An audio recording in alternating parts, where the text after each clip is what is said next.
വിരലുകൾ തമ്മിൽ വാശി പിടിച്ചു നമ്മിൽ മുമ്പൻ ആരെന്നായി. പെരുവിരലോതി തടി നോക്കുമ്പോൾ മുമ്പിൽ നിൽക്കുക ഞാനല്ലോ. 5 വിരലുകൾ തമ്മിൽ പൊരിഞ്ഞ പോരാട്ടം. ആരാണ് മിടുക്കൻ എന്നതാണ് വിഷയം. പെരുവിരൽ പറഞ്ഞു ഞാനാണ് മിടുക്കൻ, എന്റെ പേര് തന്നെ തള്ള എന്നാണ്. കാണാൻ എന്തൊരു ഭംഗിയാണ്, എത്ര ശക്തനാണ്, അതുകൊണ്ട് മിടുക്കനിക്കാണ്. മറ്റാൾ വിട്ടുകൊടുക്കോ? മിണ്ടാതിരിയട എന്തും നന്നായി ചൂണ്ടിക്കാട്ടാൻ ഞാനല്ലേ. ഒരു കാര്യം ചൂണ്ടാൻ ഞാനാ വേണ്ടത്, അതുകൊണ്ട് ഞാനാണ് മിടുക്കൻ. ഉയരം കൊണ്ടൻ മുന്നിൽ നിൽക്കാൻ നിങ്ങളിൽ വമ്പൻ ഞാനല്ലേ. ലീഡർഷിപ്പ് ക്വാളിറ്റിയിൽ ഉയരത്തിന് കുറച്ച് പ്രാധാന്യമുണ്ട്. നമ്മുടെ വിരലുകളിൽ ഉയരമുള്ളത് നടുവിരലാണ്, അതുകൊണ്ട് ഞാനാണ് മിടുക്കൻ. 4ാമത്തെ ആള് പറയുന്നത് നേട്ടം കൊയ്യാൻ മോതിരമണിയാൻ മുമ്പിൽ നിൽക്കുക ഞാനല്ലേ. ലക്ഷക്കണക്കിന് കോടിക്കണക്കിന് രൂപ വിലയുള്ള മോതിരം ആളുകൾ അണിയുന്നത് എന്റെ മേലാ. കാരണം എന്താ? എനിക്ക് മാത്രമുള്ളത് കൊണ്ടല്ലേ. ഒരു സാധുണ്ടായിരുന്നു, പാവം, വലുപ്പമില്ല, മിടുക്കില്ല, ശക്തിയില്ല, എന്തു പറയും. പക്ഷേ കവി മനോഹരമായി ഇങ്ങനെയാ പറയുന്നത്, എല്ലാ പേരും കൈകൂപ്പുമ്പോൾ മുമ്പിൽ നിൽക്കുക ഞാനല്ലോ. ദൈവത്തിന് മുന്നിൽ നിൽക്കുമ്പോൾ ഞാനാ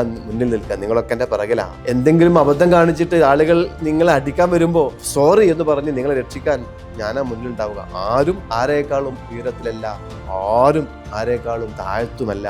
സെൽഫ് എസ്റ്റീം വളരെ പ്രധാനമാണ്. മുന്നോട്ട് പോകാം.